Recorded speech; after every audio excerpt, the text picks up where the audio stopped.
Eh bien, bonjour à tous et bienvenue à vous sur la plateforme Actenmatch. Mon nom est Marine Giraud, je suis la gérante de cette plateforme qui est dédiée à l'organisation de webinars sur les sujets d'innovation. Aujourd'hui, il s'agit du 12e webinar organisé par le Cluster Lumière qui a pour thème l'éclairage automobile, évolution et recherche appliquée dans la chaire ELS. Merci Marine. Donc, bonjour à tous, Alix Joctor-Moranzier du Cluster Lumière. Je suis responsable de la recherche et de l'innovation au sein du Cluster Lumière, qui est le réseau des entreprises de l'éclairage, regroupant tous les métiers qui ont une action, une activité dans la lumière. Et ça fait maintenant 2 ans qu'on organise régulièrement des webinaires pour nos adhérents et tout professionnel intéressé par les sujets qu'on traite. On a actuellement 9 webinaires dans notre historique qui traitent à la fois de l'éclairage naturel, l'indice de rendu des couleurs, le LiFi, la modulation temporelle des LED, le luminophore, la cybersécurité, voilà, tant de sujets qui intéressent à la fois les professionnels et les entreprises de la lumière et qui cherchent à débroussailler certains terrains, à voir un peu les innovations qui ont lieu sur certains sujets et pouvoir, pour vous, faire une veille et surtout vous mettre en lien avec des experts qui sont à la fois du réseau, des laboratoires, centres techniques, centres de recherche du Cluster Lumière. Donc aujourd'hui, nous vous proposons tout simplement d'aborder l'éclairage automobile. Donc à la fois son évolution et la recherche appliquée qui a lieu sur ce sujet-là, notamment par la chaire ELS, Embedded Lighting Systems, j'espère que je prononce bien. Et donc ça sera Philippe Jaillette et Scheherazade qui vient Azouigui, ça qui viendront vous parler de ce sujet-là. Je vais leur transmettre la parole. N'hésitez vraiment pas en cours de webinaire de poser vos questions dans le chat. On les récupérera toutes et on les traitera surtout à la fin, mais ça permettra que chacun puisse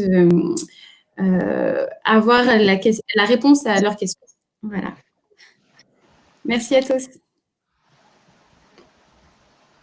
Et donc, pour commencer, la petite Justement, vidéo. en fait, simplement, voilà, on va vous passer une petite vidéo de présentation. Donc, j'invite les intervenants à couper leur micro pendant que la vidéo est diffusée pour éviter le problème de l'écho.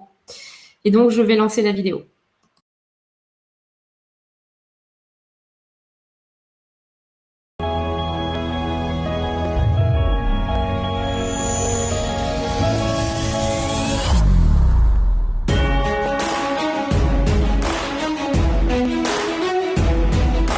The lighting industry is becoming more and more important in the automotive industry. Not only the optics themselves, but also the electronics and the embedded systems that comes with it. It's not about style anymore, it's about the experience. We had the opportunity to work with designers. And it was really interesting because they have another kind of thinking. It's really different for engineering. Therefore, our engineers must understand the language of the designers and vice versa. We can learn more very practical things that we can apply right into our work, and it was very interesting for me to learn from them. When you achieve the position as a team leader, you are a specialist in one field and not in the others. So I think it makes the difference to have this master because it helps you to know a little bit from the other fields you are not specialized on. Courses can be my biggest asset because I can learn a lot of fields about the lightings.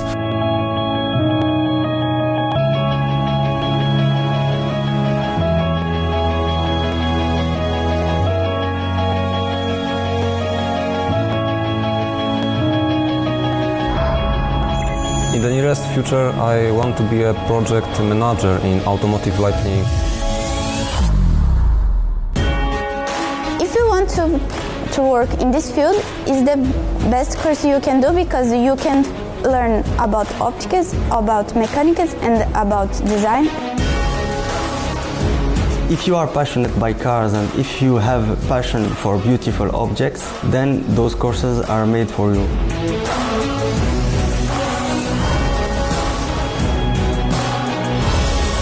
Research is the foundation of the master and anticipates the market needs at the state-of-the-art level.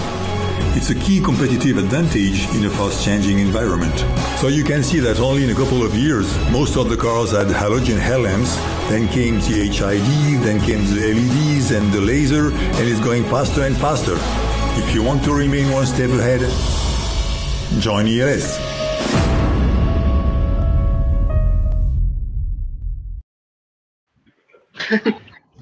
Nous y voilà. Donc bonjour à tous. Je vais vous faire cette présentation. Donc c'est Sherazade et moi-même qui allons la faire. Sherazade donc est chargé de la recherche à l'ELS. On vous expliquera un petit peu tout à l'heure en quoi consiste l'ELS. Et moi je suis donc le titulaire de la chaire. Et c'est moi qui vais commencer l'introduction et la présentation. Titulaire de la chaire, cette chaire depuis 3 ans. Et auparavant, j'ai passé plus de 30 ans dans l'industrie automobile, essentiellement dans ce qu'on appelle les équipementiers de rang 1. Et pour ceux qui ne sont pas familiers avec ce terme, on y reviendra un peu plus tard. Voilà, donc ce qui va courir aujourd'hui, cette introduction à l'éclairage automobile, c'est d'une part l'importance que cette industrie a dans le monde, comment elle est organisée, sa structure, pourquoi l'éclairage est important sur une voiture, quelles sont les évolutions technologiques qui se sont passées ces dernières années et pourquoi il y a eu besoin, à un moment, une motivation de créer cette chaire ELS. Alors, l'importance de l'industrie automobile, parfois on la sous-estime. C'est une industrie qui pèse 1,9 milliard de dollars par an et qui emploie environ 9 millions de personnes. Je vous donne des stats sur les États-Unis, bien que les États-Unis ne fabriquent plus que 12% du total des véhicules mondiaux. Mais c'est encore la plus grande entreprise manufacturière de tous les États-Unis en termes de valeur totale des produits, bref, de chiffre d'affaires, de valeur ajoutée, même de nombre de salariés employés. Il faut savoir que si on prend l'industrie automobile au sens large, une entreprise sur 6 dépend de la fabrication, distribution, entretien et utilisation de véhicules automobiles. C'est énorme. L'importance de l'industrie automobile, c'est aussi le nombre de voitures qui se produisent par an. 90 millions de véhicules ont été produits, de voitures, pas de véhicules, parce que ça ne concerne pas les camions. En 2019, dont 29% en Chine, 12% aux États-Unis, 10% au Japon. Vous voyez que là, on a un trio de têtes qui est assez conséquent. Ensuite, il y a l'Inde et l'Allemagne, l'Inde ayant dépassé l'Allemagne, ce qui est vraiment récent, puis le Mexique, la Corée, le Brésil, l'Espagne et la France pointent en 10e position avec 2 millions de véhicules, soit environ 2,3% du total planétaire. Donc voilà, c'est pour donner un peu quelques rapides informations sur ce qu'est cette industrie automobile. Alors, sa structure est une structure très, très, très imbriquée, qu'on appelle la supply chain. Donc, il y a les OEM, qui est un terme un peu strange pour dire qu'en fait, ce sont les constructeurs, ce sont les Renault, PSA, General Motors, etc. Et en dessous, il y a des Tier 1 suppliers,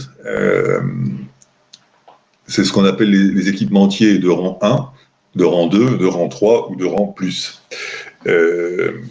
Alors, qu'est-ce que c'est qu'un équipementier de rang 1 ? C'est quelqu'un qui co-conçoit, co-développe et produit, puis livre évidemment, des ensembles sophistiqués qui regroupent plusieurs fonctions, plusieurs technologies. Dans le cadre du lighting, c'est quelqu'un comme Valeo, comme Coito, qui livre des projecteurs, ce qu'on appelle des phares dans le grand public, ou des feux, c'est-à-dire grosso modo qui utilisent plusieurs technologies comme des LED, comme de la matière plastique, comme de la métallisation, comme de l'électronique, etc., etc. Donc ça, c'est ce qu'on appelle des équipementiers de rang 1. En dessous, il y a l'équipementier de rang 2, en anglais Tier 2 Supplier, qui fait à peu près la même chose, mais sur des pièces ou des sous-ensembles plus petits. Par exemple, à l'intérieur d'un projecteur, ça peut être un PCB qui est monté sur une carte électronique, ça peut être deux pièces plastiques qui sont déjà assemblées et relivrées au fournisseur de rang 1 qui lui assemble le tout et relivre le constructeur, et ainsi de suite.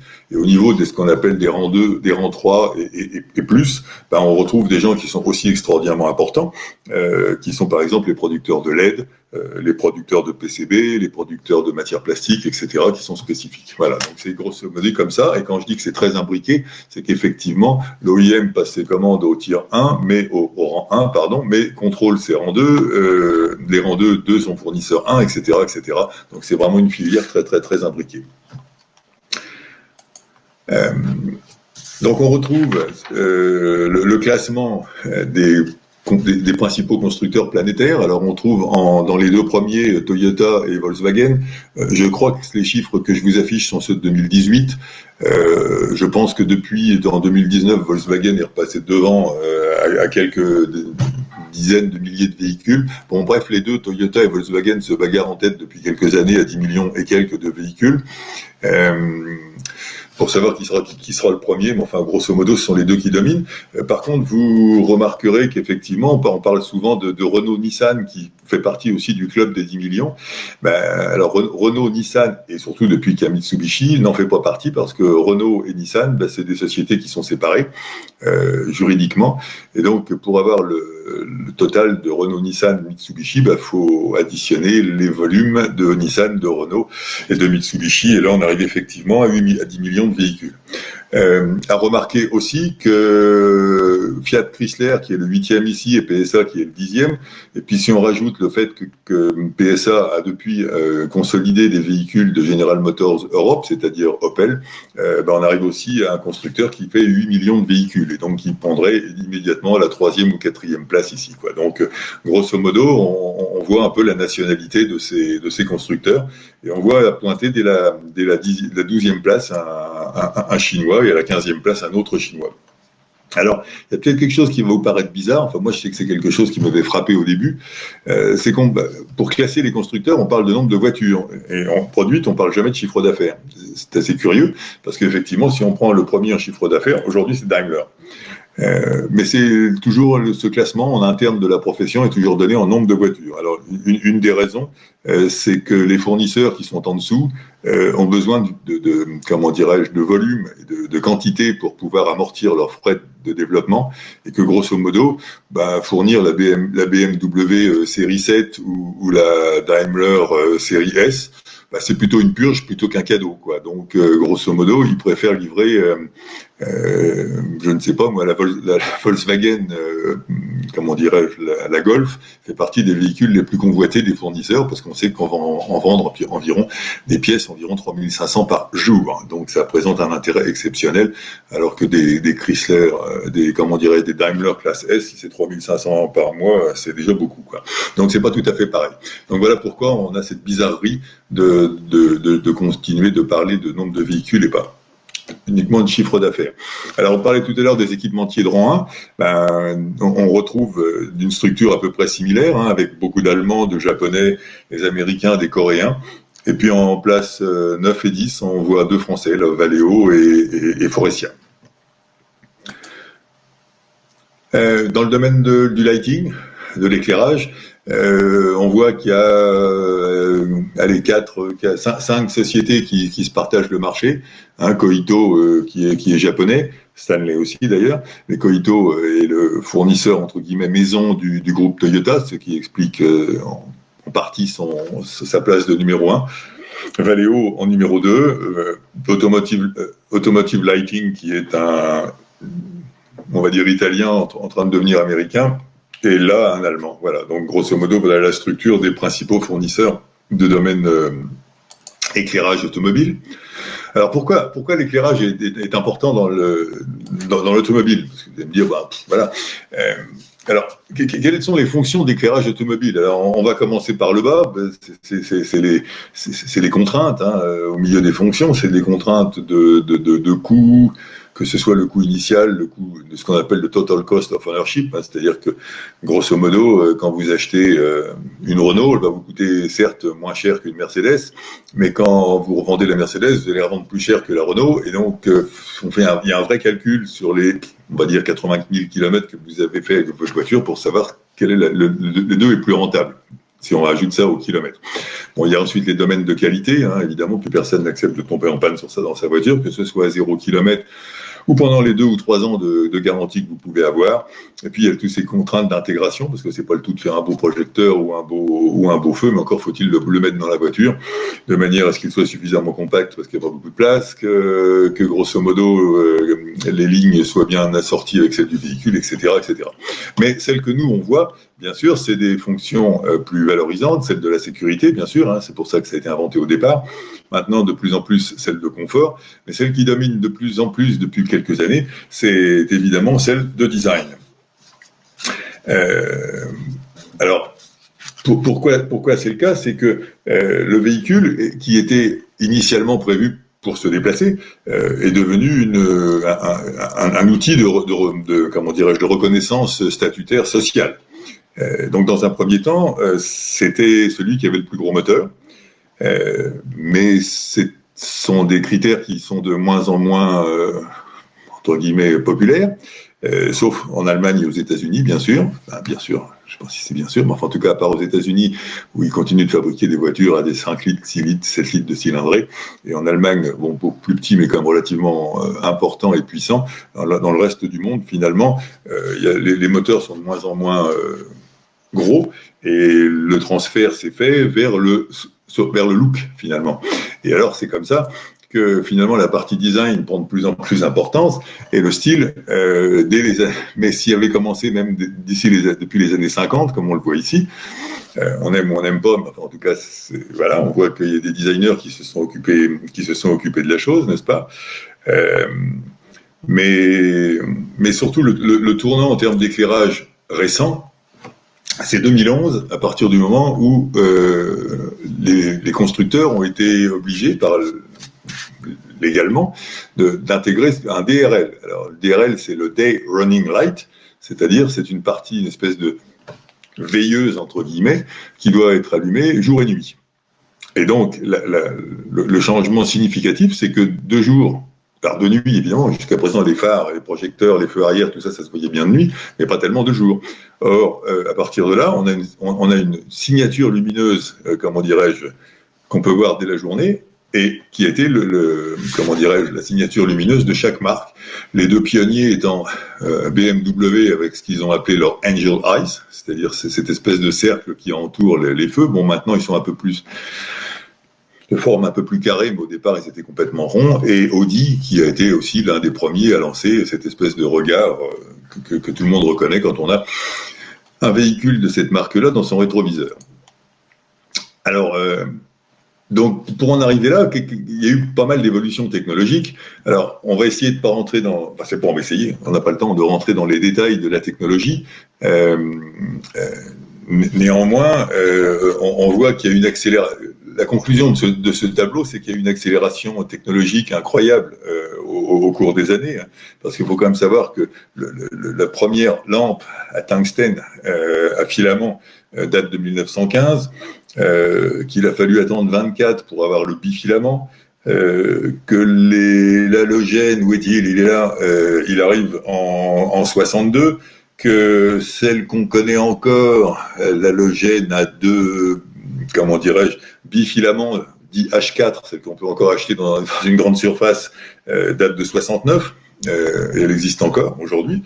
Et ensuite, il faut arriver en 91, qui doit être à peu près par là, voilà, pour arriver sur le HID, que nous on connaît en France sous l'appellation de phare à xénon, qui donnait cette lumière bleue bien connue. Et puis, paf, là on arrive en 2007 avec le LED. Hein, donc là, le LED blanc, puisque le LED entre guillemets rouge existait déjà depuis plusieurs années, mais il était effectivement utilisé que pour la signalisation, les feux arrière, hein, qui sont généralement rouges, mais évidemment ça éclairait rien du tout, il n'y avait pas de lumière blanche, et c'est le célèbre Nakamura, effectivement, qui, en rajoutant une couche de phosphore, a réussi à transformer cette lumière rouge en lumière blanche, et qui a donc lancer tout ce qu'on connaît aujourd'hui et qui va même jusqu'au laser LED avec des... Alors évidemment, à chaque fois, les capacités techniques augmentent. Hein. On éclairait 200 mètres à 200 mètres, 300 mètres et maintenant, avec le laser à 600 mètres, alors je laisse chacun décider de savoir si ça présente un intérêt pour le client lambda, mais enfin, en tout cas, ce sont des capacités qu'on peut atteindre. Et alors, avec effectivement tout ce qu'il y a de technologie derrière comme module, parce que c'est pas le tout d'avoir des sources de lumière, encore faut-il les faire fonctionner. Voilà, donc la conclusion, c'est que la technologie, effectivement, s'accélère et que voilà, alors elle s'accélère. On voit ici chez BMW, les gammes qui passent de l'halogène au LED et au full LED. Alors full LED, c'était juste sur le phare. Après, on a réussi à le faire en code phare. Derrière, on passe, alors c'est effectivement sur des technologies encore plus complètes comme le Matrix Beam ou sur les OLED en feu arrière qu'on peut trouver chez Audi notamment. Bon, ça c'est, j'aime même pas parler des fonctions, qui sont les technologies qui permettent d'automatiser l'aide à la conduite, comme les AFS, l'Adaptive Front Lighting Systems, qui permet de cacher une partie de la route quand il y a une voiture qui arrive en face, avec des systèmes code phare automatiques qui se mettent en route. À partir de 2010, on trouve ce qu'on appelle l'ADB, qui est à peu près la même chose, mais beaucoup plus précis, parce que là, on rentre dans des technologies de Matrix Beam, c'est-à-dire qu'en fait, c'est une LED qui est automatisée et qui fonctionne individuellement, qui va jusqu'à 150, on va dire 150 LED derrière, et puis après, on arrive à la technologie arrivée environ cette année, qui s'appelle le Pixel Beam, où là, ça devient, on peut en mettre quasiment autant qu'on en veut. Mais aussi, il faut remarquer que si on augmente la technologie, la complexité de la technologie, derrière, il y a plein de choses qui évoluent avec, les caméras, les capteurs et toute l'électronique qui va derrière. Donc, effectivement, ça devient de plus en plus sophistiqué. Sans compter que l'arrivée du véhicule autonome va aussi compliquer et augmenter toute cette complexité. Parce que s'il n'y a plus personne pour freiner, plus personne pour tourner le volant, effectivement, il faut que la voiture ait d'autres compétences. Ce slide date de 2018, comme on le voit ici. Il faut bien admettre qu'aujourd'hui, en 2020, et même avant la notion de coronavirus, on commence à douter sérieusement de l'avenir des niveaux 4 et 5, qui sont les véhicules sans volant. Néanmoins, on continue de penser qu'effectivement, il y aura de plus en plus de sophistication d'aide à la conduite, mais probablement pas de véhicules sans volant, ou très peu, dans le cadre peut-être de ce qu'on appelle les robotaxis, qui sont des cas bien particuliers. Mais néanmoins, qu'il y ait des 4 ou 5 ou pas, ça change pas le problème, parce que avec des véhicules de plus en plus autonomes et de plus en plus aidant le conducteur, on aura de moins en moins de besoin d'éclairer à plus de 300 voire 600 mètres, mais probablement d'envoyer des messages à destination des usagers de la ville, et notamment pour différencier les véhicules autonomes des véhicules non autonomes. Donc ça aura quand même ça a une importance absolument capitale. Donc voilà, grosso modo, un peu où on était pour l'évolution technologique. Alors pourquoi la chaîne ELS ? La chaîne ELS, c'est parce que, comme on a vu tout à l'heure, qu'il y avait une complexité de plus en plus importante dans ce qui est, technologie et intégration de technologie, donc qui nécessite des compétences de plus en plus pointues. Et alors, c'est comme ça que le LS est né, de la volonté du groupe Renault et du groupe PSA de vouloir former des ingénieurs pour pouvoir travailler dans ce domaine. Alors, ils ont fait appel à leurs deux gros fournisseurs de l'époque, qui étaient Valeo et Automotive Lighting. Et donc, ces quatre-là se sont dit comment est-ce qu'on peut faire pour former des ingénieurs dans le domaine de l'éclairage automobile. Alors, évidemment, à partir du moment où on parle d'optique, on va aller voir l'Institut d'optique, qui est quand même sérieusement pignon sur rue au niveau international dans ce domaine. Et donc, ils vont pouvoir faire travailler et servir de base à tout ce qui est optique, tout ce qui est photonique, comme on dit maintenant. Et c'est pas le tout. Une fois qu'on a fait un système, optique, il faut l'intégrer dans la voiture. Donc il y a tout le système électronique et tout ce qu'on appelle embedded systems, la mécatronique et tout ça. Et donc là, on a fait appel à l'école d'ingénieurs Estaca, qui est aussi pignon sur rue dans le domaine automobile. Et puis le troisième larron, si j'ose dire, c'est l'école Strat de design. Parce que, comme on l'a vu tout à l'heure, un projecteur et un feu arrière, ça doit être joli. Et pour que ce soit joli, c'est les designers qui ont souvent le dernier mot dans le terme de décision de ce qu'on fait ou ce qu'on fait pas sur une voiture. Or, Ils ont un background extraordinairement différent de celui des ingénieurs. Et si ces gens-là n'arrivent pas à se parler, on arrive à des catastrophes au moment de mettre le produit dans la voiture. Donc, on donne à nos ingénieurs un vernis de pouvoir parler avec des designers sans se fâcher. Alors, dans la chaire, évidemment, on a un pilier éducation dont je vais vous parler, un pilier recherche et un pilier innovation.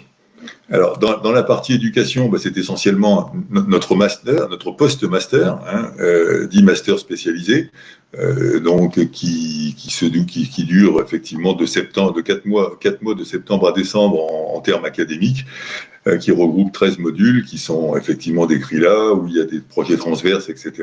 Et de janvier à juin, avec une thèse professionnelle, et aussi des modules qui sont disponibles en formation continue. Pour ceux qui en veulent plus, sans savoir plus sur le ELS et son master, je vous invite à aller voir sur le site ELS, je crois qu'il n'est pas trop mal fait. Et donc on a formé depuis le début, c'est-à-dire on en est à la 5e promotion, environ une bonne 50aine d'étudiants qui viennent de la planète entière, de France aussi bien sûr, mais on a eu des Coréens, on a eu des Chinois, des Roumains, des Indiens, enfin bon bref un peu de toute la planète. Et donc c'est ce qui fait aussi la spécificité de cette formation master spécialisée. Néanmoins, depuis 2007, la chaire a changé un peu son focus, puisque au bout des 3 premières années, nous avons décidé de renforcer la partie recherche. Et donc, il a été décidé d'embaucher quelqu'un qui allait s'occuper uniquement de la partie recherche, et c'est le docteur Azmighi qui est là avec moi aujourd'hui et qui s'occupe des recherches, et je vais lui passer la parole. Merci Philippe. Bonjour à tous, donc là je vais vous présenter les travaux de recherche qui sont menés dans la chaire ELS. Donc tout d'abord, je vais commencer par le contexte de notre recherche. Donc comme l'a expliqué Philippe, le domaine de l'éclairage automobile, c'est un domaine qui a beaucoup évolué ces dernières années. Et donc grâce aux nouvelles technologies, on a de nouvelles opportunités, telles que la digitalisation de la lumière, j'en parlerai tout à l'heure. Et on a aussi à côté de ça de nouveaux besoins. Notamment, le plus gros besoin actuellement, il est lié à l'automatisation progressive du véhicule, mais on a toujours un besoin d'augmenter la sécurité et le confort des usagers de manière générale. Donc, face à ces nouveaux besoins, ces nouvelles opportunités, on a besoin de faire évoluer l'éclairage automobile. Et donc, on a devant nous un vaste champ d'investigation. Et dans la chaire ELS, en fait, on va distinguer 2 pans principaux de l'éclairage automobile, qui sont l'éclairage de la route et la communication à base de lumière. Donc, en termes d'éclairage de la route, on a l'éclairage classique pour le conducteur, tel qu'on l'a connu depuis le début du véhicule. Donc, aux fonctions de croisement et feux de route classiques viennent s'ajouter de nouvelles tendances de l'éclairage automobile pour la route, pour le conducteur, telles que les fonctions AFS et AEB. Donc, la fonction AFS, c'est une fonction qui va venir en fait éclairer de manière optimale la route en fonction des conditions de conduite. Donc, on a un éclairage qui s'adapte en fonction de là où on se trouve. Ça peut être sur une autoroute, sur une route de campagne ou une route de ville. Et donc, le faisceau va être adapté en fonction des conditions de conduite. Et là, on a sur l'image, en fait, une illustration de ce qu'on appelle le bending light. Donc, on va avoir un éclairage qui va venir s'adapter aux courbures de la route, donc pour éclairer les zones d'intérêt. La fonction AD, c'est une fonction qui utilise en fait le matrix beam ou le pixel beam. En fait, c'est basé sur la digitalisation de la lumière et c'est tout simple. En fait, on a quasiment une vidéoprojection, on projette une image et on va venir désactiver les zones où on peut déblouir les gens qui viennent en contresens ou les gens qui sont à l'avant, ou même on va venir un peu dimmer, donc adapter le niveau de lumière sur les panneaux de signalisation, par exemple, pour éviter d'éblouir le conducteur. Donc, on va avoir vraiment un profil d'éclairage qui va être adapté. On ne va pas avoir un profil quelconque tel qu'on avait avec les feux de route classiques ou feux de croisement. Et c'est une fonction intéressante dans le sens où elle permet en fait de conduire toujours en feu de route sans avoir à passer un feu de croisement à chaque fois. À côté de l'éclairage pour le conducteur, donc pour l'œil humain, on a de nouveaux types d'éclairage et notamment l'éclairage pour les capteurs, pour les systèmes d'aide à la conduite. Donc, ces capteurs ont besoin d'un éclairage spécifique pour capter l'environnement du véhicule. Et progressivement, on va aller vers le véhicule autonome qui lui aussi utilise une vision embarquée qui est basée sur les capteurs. Dans les systèmes d'aide à la conduite, je donnerai un exemple, caméra de recul par exemple. Donc la caméra a besoin d'un éclairage spécifique qui n'est pas le même que celui que nécessite la vision humaine. Donc la vision embarquée en fait va avoir besoin d'un éclairage qui va être adapté aux capteurs qui vont être embarqués dans le véhicule. Et cette vision embarquée va de plus en plus compléter, voire remplacer la vision humaine sur le véhicule autonome sur le long terme. Donc, ensuite, je vous parlais de communication en utilisant la lumière comme moyen de communication. Donc, la communication lumineuse peut être utilisée comme système d'assistance au conducteur. L'image de droite montre l'Optical Lane Assist. C'est une fonction qui va permettre d'afficher en fait certaines images au sol pour mieux guider le conducteur dans sa conduite. Là, on a un marquage de voie, par exemple, pour l'aider à conduire dans une zone en plein travaux, par exemple. On va avoir aussi la lumière utilisée comme moyen de communication entre le véhicule d'aujourd'hui avec les usagers, tout simplement parce que peut-être qu'on a besoin de mieux communiquer les intentions du véhicule et de mieux interagir avec les usagers, et notamment les usagers vulnérables, piétons, cyclistes ou motards. Et petit à petit, on va aller vers le véhicule autonome. Et là, il y a une grosse problématique, c'est que le véhicule autonome, on a besoin d'indiquer tout d'abord aux usagers qu'il est autonome. Il y a un besoin qui est rapporté dans la littérature. On est plus rassuré, on a besoin de savoir qu'il est autonome déjà. Donc, il va falloir un éclairage qui soit adapté pour indiquer ce mode. Mais pas seulement, il va falloir indiquer les intentions du véhicule autonome. Et notamment, on a une grosse problématique actuelle, c'est qu'il va falloir remplacer la communication informelle actuelle qui existe entre les usagers de la route et le conducteur. Donc, pour exemple, on peut prendre l'image de droite. Lors d'un passage piéton, généralement, on a une stratégie qui va reposer sur une captation d'environnement. Avant de traverser la route, on regarde donc les véhicules qui nous entourent. On va regarder aussi à quelle vitesse ils arrivent et tout. Et pour en fait confirmer oui ou non si je dois traverser ou pas, généralement, on jette un œil au conducteur et on va confirmer avec le conducteur si on peut ou pas traverser. Donc, ça se fait soit par le regard, soit par des gestes. Et ça, sans conducteur sur le véhicule autonome, ça n'existera plus. Et il faut remplacer ce genre de communication et la lumière peut être un bon moyen. Ensuite, donc là, je vais passer au programme de recherche de la chaire ELS. Donc, excusez-moi. Donc, dans le contexte que j'ai présenté sur l'éclairage de la route et la lumière comme moyen de communication, la question générale qui peut se poser, c'est quel éclairage pour le véhicule de demain en tenant compte de l'utilisateur. Donc, quels sont les besoins, quels sont les cas d'intérêt où l'éclairage peut être intéressant, quelles sont les nouvelles fonctions qui permettraient de répondre à ces besoins, est-ce que ces fonctions sont adaptées d'un point de vue utilisateur, et quelles spécifications, quelles recommandations peut-on faire pour ces nouvelles fonctions. Donc, le programme de recherche de la chaire ELS vise à répondre à ces questions.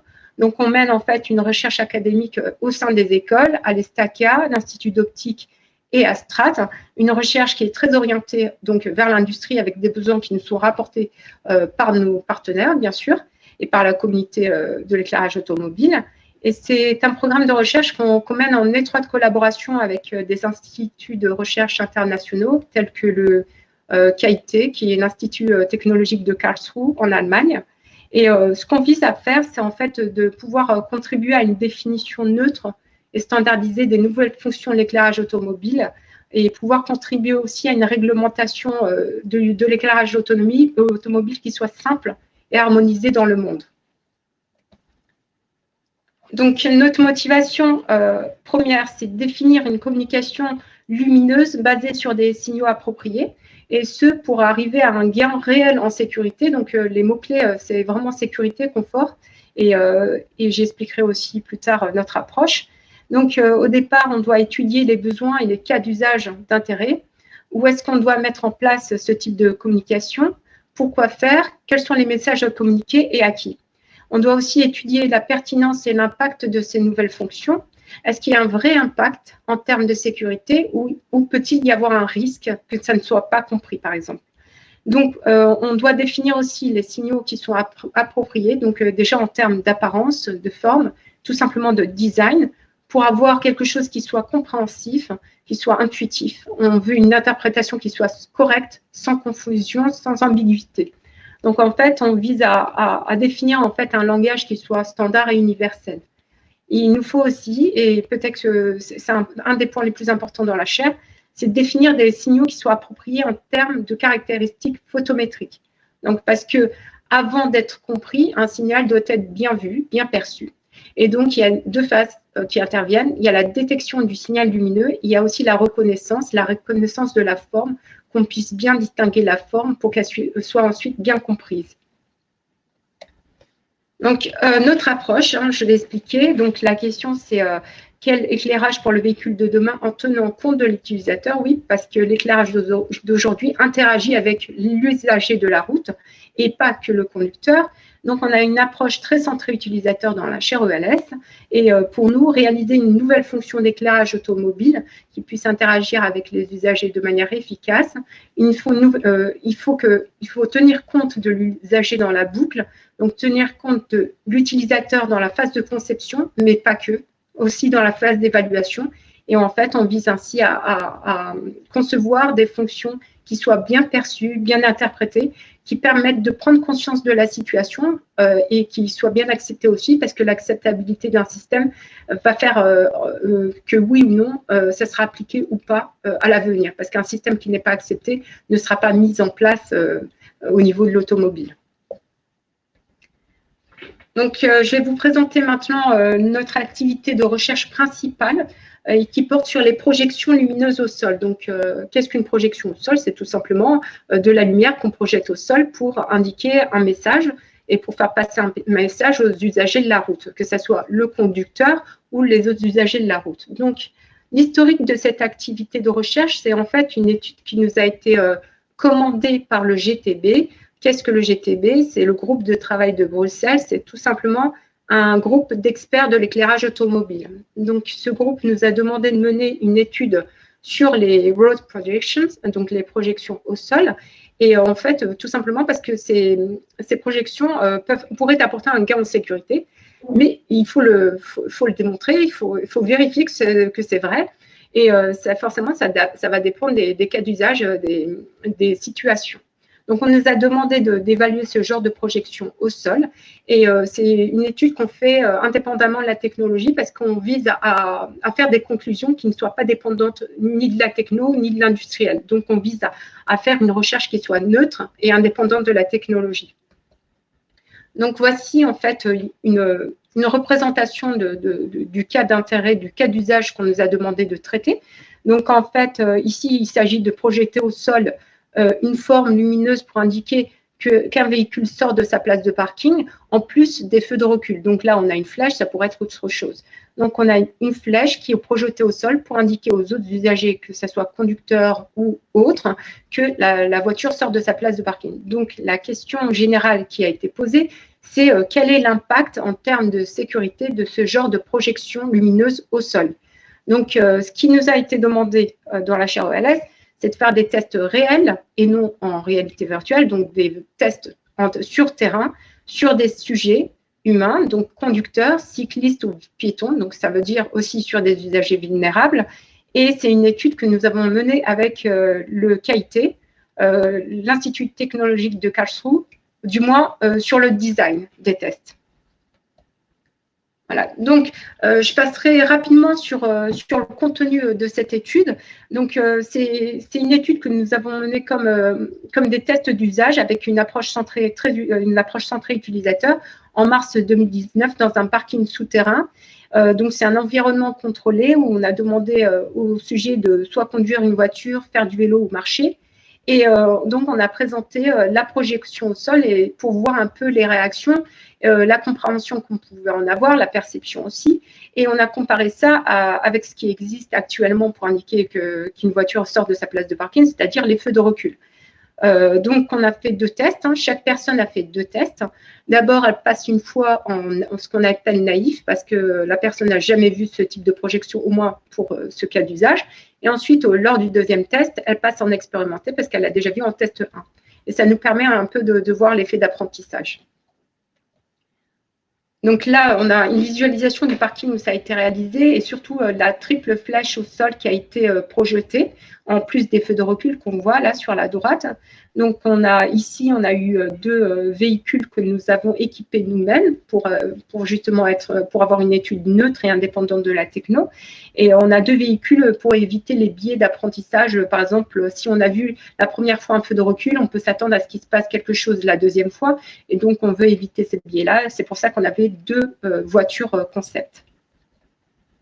Donc, pour répondre à la question de l'impact de ce type de projection au sol, on a décidé d'évaluer différentes dimensions qui sont est-ce que le signal est détecté, est-ce qu'il est visible, quel est le sentiment de sécurité face à ce genre de signal, qu'est-ce qu'on en comprend, quel message comprend-on quand on voit ce genre de projection au sol, quels sont les comportements qui sont adoptés et aussi l'acceptabilité. Et donc, on a mis en place différentes méthodes qui reposent sur des méthodes qui sont objectives ou subjectives. Donc, des moyens de mesure tels que des caméras au niveau du parking, des caméras dans le véhicule qui était conduit par les sujets conducteurs ou conductrices. On a fait une collecte des données du véhicule aussi, pression pédale de frein, angle au volant, vitesse. On a fait un entretien après les tests ainsi qu'un questionnaire. Donc, on a eu 32 participants dans cette étude et comme vous pouvez le voir, on a une représentation assez équilibrée des genres et des catégories d'âge. Et donc, on a déjà, ce que je vous disais, c'est qu'on a évalué déjà la perception du signal, est-ce que le signal est bien perçu ou pas. Et on a une assez bonne détection puisque ça a été détecté dans 90% des cas. Et ce qu'on voit, c'est que les résultats tendent à montrer que plus le moyen de locomotion est lent et meilleur à la détection parce qu'en fait, tous les piétons ont vu le signal. En termes de compréhension du signal, alors on voit qu'il y a vraiment un effet d'apprentissage assez rapide. Au départ, on a 48% des sujets dans le premier test qui comprennent que le véhicule sort de sa place de parking. Dans le deuxième test, on a 80% des sujets qui comprennent le message. Et la compréhension est particulièrement efficace chez les cyclistes parce qu'ils ont assez de temps pour analyser la situation et ils sont plus attentifs parce qu'ils se sentent plus vulnérables aussi. Et ce qui est intéressant aussi, c'est qu'on a une forte corrélation entre la visibilité du signal et la compréhension du signal. Plus le signal est considéré comme visible et plus la situation est considérée comme compréhensible. Ce qu'on voit aussi, c'est qu'il y a une interprétation qui est erronée, qui est tournée à gauche, direction à suivre, et qu'il faut absolument éviter. J'expliquerai par la suite ce qu'il faudrait faire. En termes de sentiment de sécurité, en fait, on a demandé au sujet de donner leur sentiment en le notant. Et on a un sentiment qui est plutôt positif. Par contre, il faut voir que les conducteurs qui ont passé les tests en conducteur en deuxième test, ils sont plus conscients du danger possible de la situation. Ils ont plus peur du risque de collision avec le véhicule. Et donc, ils notent moins bien leur sentiment de sécurité. Pas parce qu'ils ont eu peur de la projection au sol, mais c'est parce qu'ils sont plus conscients de la situation et de la dangerosité de la situation. Il y a aussi le fait qu'ils aient eu le sentiment de ne pas avoir eu le temps de réagir face à la projection au sol. En termes de sentiment de sécurité, on a aussi choisi de demander aux gens de l'exprimer à travers des mots qu'ils choisissaient dans ce qu'on appelle la roue des émotions de Plutchik. Elle se base sur 8 émotions basiques. Et les mots qui sont les plus utilisés ici sont vigilance et anticipation. Et ça a été expliqué par le fait que la projection au sol est perçue comme un message d'avertissement et qu'elle permet aussi une compréhension rapide et qu'elle permet d'anticiper la situation. Par contre, les mots les moins utilisés sont ceux liés à la peur et ça a été expliqué par la nouveauté du signal et aussi par la prise de conscience de la dangerosité et du risque de collision, mais pas la peur du signal en lui-même. Au niveau des comportements, là, on a fait une analyse très poussée des vidéos qu'on a enregistrées, mais aussi des entretiens. Donc, on a confronté les personnes à l'entretien à ce qu'ils ont vécu pendant le test en leur faisant visionner les vidéos. Et ce qu'on a pu voir, c'est que dans les comportements adoptés, il n'y a pas de comportement dangereux ou disproportionné. Par exemple, un freinage brutal ou un coup de volant. il n'y a pas de lien entre la réaction et l'évaluation de surprise. Et ça vient conforter que les comportements ne sont pas disproportionnés. Ce qu'on a vu, c'est qu'on voit plutôt des stops, des ralentissements, des écarts, des contournements, des regards vers le véhicule, donc une attention portée au véhicule qui va reculer. Donc, on a quand même des comportements sécuritaires. Et ce qu'on voit, c'est qu'on a un effet significatif du lien entre les comportements adoptés et la compréhension. Mieux on comprend la situation et plus on adopte des comportements sécuritaires. Par contre, on a noté de la distraction sur 3 usagers. Et ça, c'est principalement lié au fait que les personnes ne comprennent pas le signal ou ils ne comprennent pas d'où il pourrait provenir. Donc, ce que j'indiquais aussi, c'est que pour pouvoir conclure sur l'impact, il faut comparer ça à ce qui existe actuellement, donc les feux de recul. Et ce qu'on voit, c'est que la projection au sol est mieux détectée que les feux de recul. Elle est aussi détectée plus loin que les feux de recul. Elle est mieux comprise. On comprend mieux la situation de recul avec la projection au sol. Et on voit aussi une augmentation significative des comportements sécuritaires par rapport aux feux de recul. Voilà. Donc, en termes de sécurité, on a conclu de manière générale à un niveau plus élevé de sécurité avec la projection au sol et notamment pour les cyclistes, mais on souligne quand même la distraction qui peut être liée à la nouveauté de ce signal. Donc, en termes d'acceptabilité, ce qu'on peut dire, c'est que le système a été jugé comme utile et comme permettant d'améliorer la sécurité. On a donc une attitude qui est favorable et une bonne intention d'usage. On a donc une bonne acceptabilité du système. D'ailleurs, on a eu de très bons retours au niveau de l'entretien. Voilà, on a eu aussi, ce qui est intéressant dans ce genre de test, c'est qu'on a des recommandations de la part des utilisateurs. Par exemple, ce qui était intéressant ici, c'est de mettre la projection plus près du véhicule. Et c'est tout simple, c'est pour permettre de faire une meilleure association entre le signal et le véhicule qui le projette. Donc, les conclusions majeures de cette étude, c'est qu'une attention particulière doit être portée à la conception ergonomique du signal, sa forme, sa taille, la place de la projection par rapport au véhicule et aussi aux spécifications photométriques au niveau de luminosité du signal parce qu'on a montré un lien entre la visibilité du signal et la compréhension et entre la compréhension et les comportements adoptés. Donc, c'est ce qui justement va formater un peu nos travaux de recherche et c'est ce qui oriente donc nos axes de recherche actuellement. Donc, pour plus d'informations sur cette étude, n'hésitez pas à consulter les rapports du congrès ISAL de 2019. Vous y trouverez plus de détails que ce que j'ai donné lors de cette présentation. Donc, ce que je vous disais, c'est que l'ergonomie du signal est très importante. Pourquoi? Déjà pour la compréhension du signal. Donc, lors de cette étude qu'on a réalisée pour le GTB, on s'est aussi intéressé à la forme que devait prendre la projection au sol pour être bien comprise. Donc, pour permettre une interprétation claire du message, pas de mauvaise interprétation et pour une meilleure intuitivité, il faut faire un bon design de cette projection au sol et bien sûr en tenant compte des utilisateurs. Donc, ce qui a été fait, c'est qu'on a fait un peu travailler les étudiants de Strat, qu'on a la chance d'avoir dans la chaire. Ces étudiants en design donc, ont eu à designer, à concevoir plusieurs formes pour cette projection au sol. Il y avait aussi dans ce travail un étudiant de l'Institut d'optique.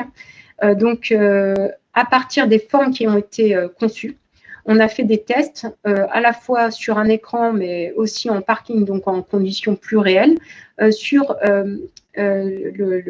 l'intuitivité, la compréhension de ce type de message. Donc, ce qu'on a fait, c'est qu'on a fait des comparaisons par paire pour pouvoir faire un classement des formes qui ont été conçues par les designers, tout simplement pour permettre en fait dégager les paramètres qui sont importants du point de vue design pour l'utilisateur pour mieux comprendre la situation. Donc là, on a un classement sur la première ligne, on a le classement qui a été fait quand les sujets ont été testés sur écran et sur la deuxième ligne, quand c'est testé en conditions réelles à l'arrière d'un véhicule.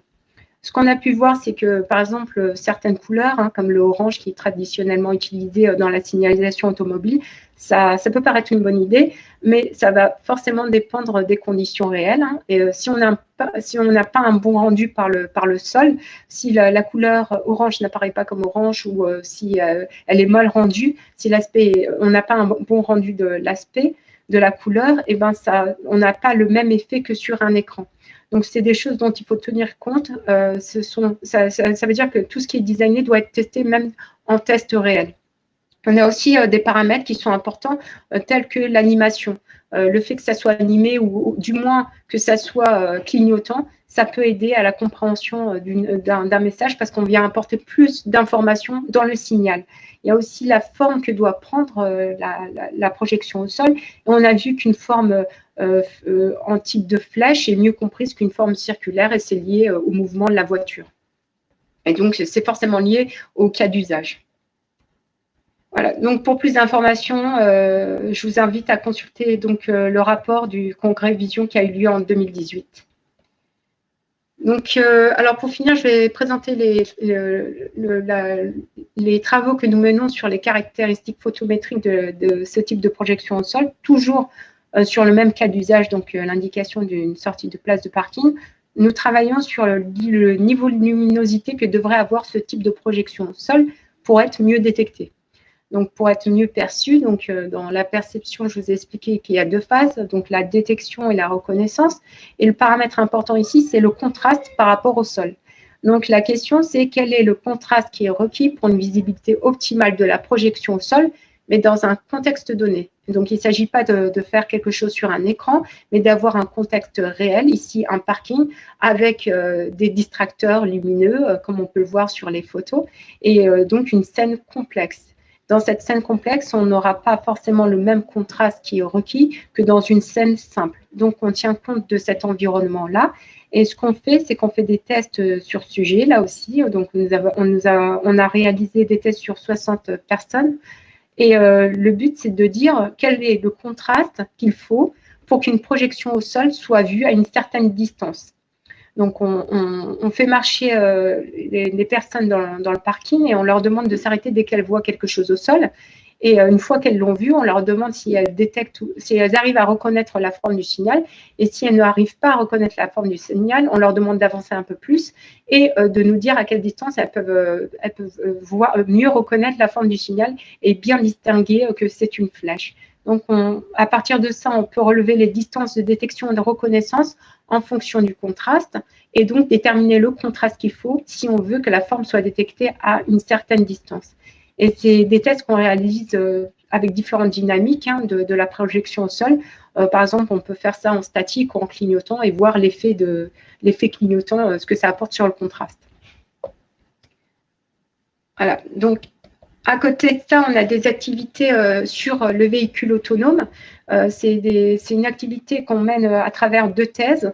Donc là, tout d'abord, en termes d'éclairage de la route pour le véhicule autonome, c'est Yongyi Zhang qui est chargé de ce travail. C'est une thèse entre Renault et Valeo dans la chaire ELS. Et le but ici, c'est de concevoir et développer un éclairage qui soit innovant pour le véhicule autonome, pour lui permettre une détection qui soit fiable et robuste des conditions de la route, pouvoir distinguer une route sèche d'une route mouillée, de la neige ou du verglas, et ceci de jour comme de nuit. Et pour finir, on a une thèse sur la communication avec le véhicule autonome. Donc, c'est Gokin Zhang qui cherchait ce travail avec PSA et Automotive Lighting, toujours dans la chaire ELS. Donc, il s'agit d'une communication V2X, donc véhicule aux autres usagers. Et là, la question qui se pose, c'est quel est le cas d'usage intéressant à traiter pour la communication entre le véhicule autonome et les autres usagers de la route.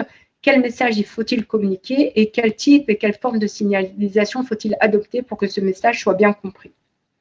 Voilà, donc j'en ai fini pour tout ce qui est travaux principaux dans la chaire ELS. Je vous remercie pour votre attention et merci aussi pour votre participation à ce webinaire. Merci Scheherazade et Philippe pour vos deux interventions. Je pense que ça a apporté plein de notions nouvelles aux participants. Il nous reste peu de temps pour la fin de ce webinaire, mais je vous propose quand même de traiter les quelques questions qui ont été posées. Alors, je vais reprendre depuis le début. Donc, au moment où vous présentiez, Philippe, le chiffre de véhicules produits et tout ça, il y a eu une question sur est-ce que l'on inclut les motos dans les véhicules produits? Non. C'est uniquement les motos ne font pas partie de ça. Alors, c'est toujours les chiffres donnés sont toujours un peu fluctuants parce que chaque pays n'a pas, enfin, chaque région n'a pas nécessairement la même définition, mais l'un dans l'autre, les millions de véhicules que j'ai pu donner, c'est ce qu'on appelle les véhicules particuliers et les véhicules légers et les véhicules utilitaires légers. Pour faire un comparatif très français, ça va jusqu'au Trafic et au Master chez Renault et pas au Renault Trucks. Renault Trucks, c'est un camion. Le Master et le Trafic sont considérés comme des véhicules légers. Voilà, mais il n'y a pas les motos. Alors, une autre question de François Brunet. Quel est l'intérêt du laser LED? Et puis en parallèle, on a Céline Villa qui a demandé quelle est la différence entre la LED et le laser LED. Alors, je vais répondre à ces questions. En fait, désolée, c'est une coquille dans le document. On parle beaucoup sur Internet du laser LED, mais en fait, c'est pas une techno. Hein. On distingue bien la technologie laser de la technologie LED.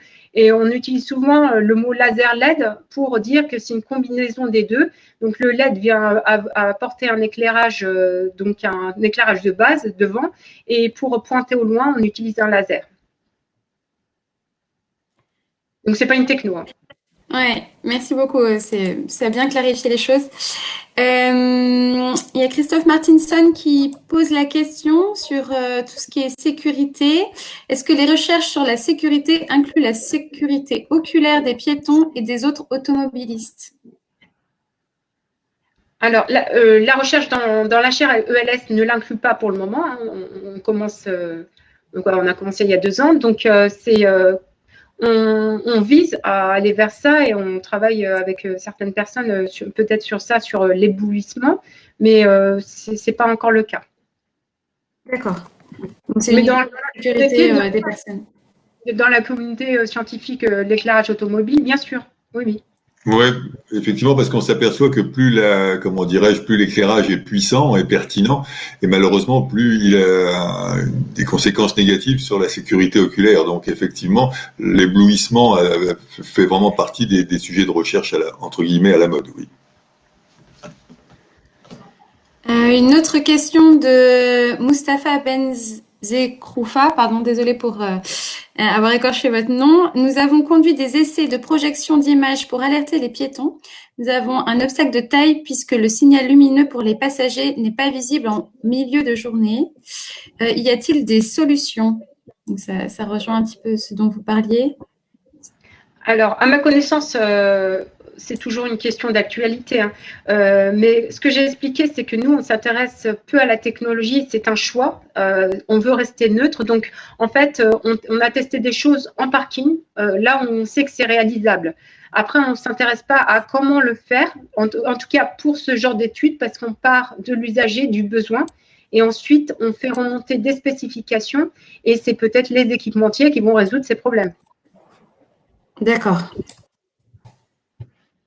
Désolée, hein, je vais un petit peu vite, mais vu qu'il est déjà 15 heures et qu'il y a des questions qui tombent encore, je préfère accélérer un petit peu le rythme. Alors, une autre question de Christophe Martinson, mais vous y avez répondu un petit peu, c'était sur la visibilité des messages projetés. Est-ce qu'elle n'est pas meilleure à l'aide de signaux variables, c'est-à-dire modulés? Vous y avez déjà un peu répondu. En fait, le fait que ça soit clignotant, ça va demander un contraste plus faible. Donc, si on a un même contraste, on aura une meilleure visibilité avec un signal clignotant. Et c'est des résultats qu'on a de toute façon qui sont connus dans la littérature. Une question de Victor. Est-ce que vous avez actuellement des sujets de recherche concernant l'utilisation du LiFi dans le domaine automobile? Alors, dans la chaire, on a des choses au niveau du master qui viennent présenter le LIFI aux étudiants. On a essayé de travailler un peu sur ce sujet, mais il y a un institut de recherche en France qui travaille activement sur le sujet. Après, il faut voir si ça va être appliqué ou pas, à voir. Ouais, il semblerait quand même à première vue que ce ne soit pas la technologie favorite de l'automobile, hein, le LiFi, quoi. Pour être franc avec vous, y compris pour le véhicule autonome, je pense que LiDAR et 5G seront vraiment les deux clés technologiques plutôt que le LiFi. D'accord. Dominique Dumortier pose la question, à terme, quelle technologie serait utilisée pour projeter les images? Là, actuellement… Oui, vas-y Philippe, je te laisse. Vas-y. Je veux dire, bon, enfin, on peut avoir, chez Razad ou moi-même, avoir notre avis particulier, mais une fois de plus, non, je vais dire individuel, mais une fois de plus, l'intérêt de la chaire pour nous, c'est de prouver des cas d'usage et de faire des recommandations et éventuellement des spécifications pour arriver à quelque chose. Ensuite, comme le disait chez Razad, libre à Valeo de faire d'une certaine façon et à Koito de faire une autre façon, quoi. Et après, ce sera à eux d'aller convaincre Toyota, General Motors ou Renault-Nissan que c'est la meilleure technologie, quoi. Mais je pense pas qu'à ce jour, il y a plein de recherches sur toutes les technos qui peuvent être améliorer la technologie LED pour pouvoir faire comment dirais-je, de la projection au sol. Je ne pense pas qu'il y ait une technologie aujourd'hui qui ait fait la preuve que ça sera la seule et la bonne pour projeter des images, enfin à ma connaissance. Donc pas de technologie qui se démarque par rapport à une autre. Finalement, on peut y arriver de différentes façons. Pour vous, il n'y a pas de prescription particulière, ou en tout cas peut-être quelque chose vers lequel la plupart des équipementiers se dirigent? Non, franchement, il y a 2-3 technos qui sont encore complètement en compétition, mais avec le vrai problème qui a été posé tout à l'heure, dans une autre question, c'est comment fait-on pour projeter au sol en pleine journée, quoi. Je veux dire, là, ça devient the problème. Dans un parking, bon, effectivement, le contraste fait que, mais de jour, c'est plus la même, quoi. Voilà. Une question à nouveau de Christophe Martinson. Y a-t-il des recherches sur le spectre optimal de la lumière des projecteurs? Il y en a eu. Il y en a eu. La question qui se posait, c'était surtout est-ce que les LED sont avantageuses ou pas par rapport aux halogènes et par rapport au xénon. Voilà. Après, bon, ben… Voilà. Alors, une autre question de Jean-François Romeu. Les projections sont-elles exclusivement pour les véhicules? Alors là, peut-être qu'il faut préciser. Oula, il y a beaucoup de questions qui arrivent en même temps. J'ai du mal à toutes les voir.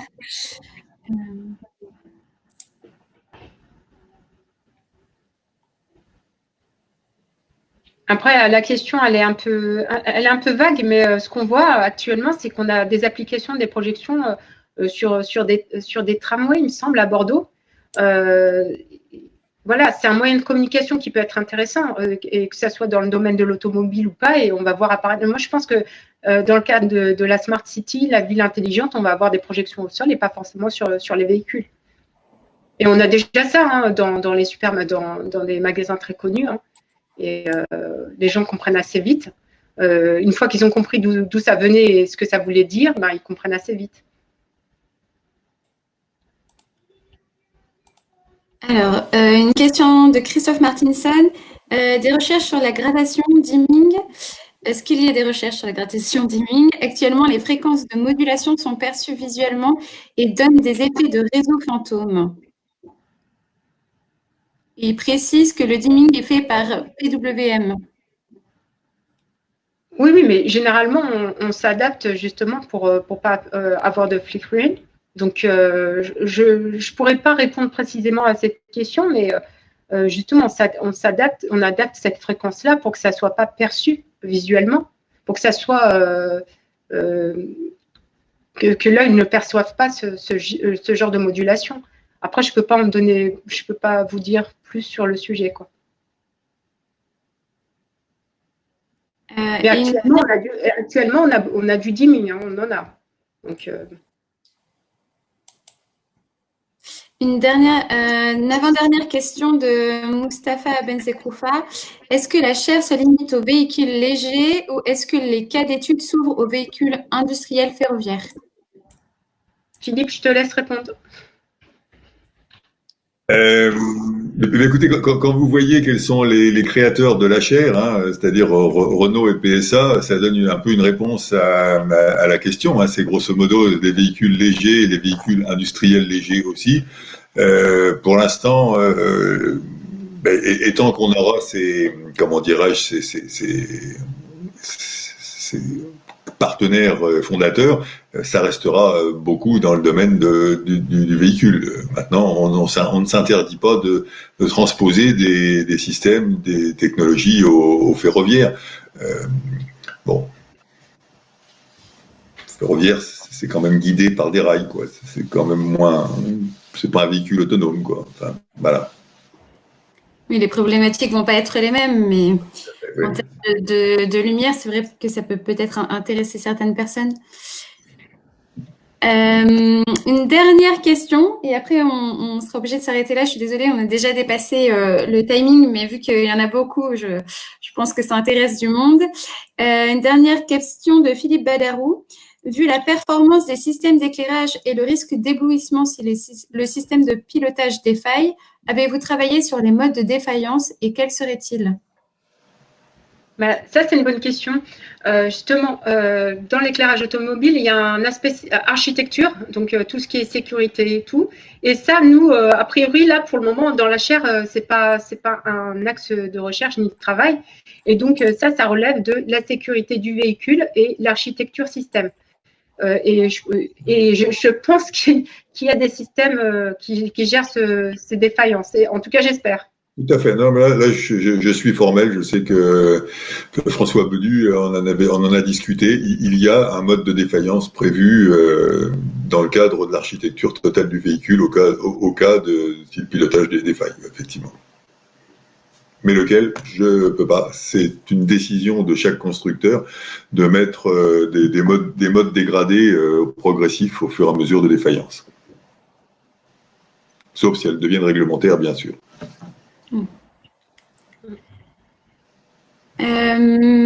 Alors, dernière question, mais vraiment la dernière.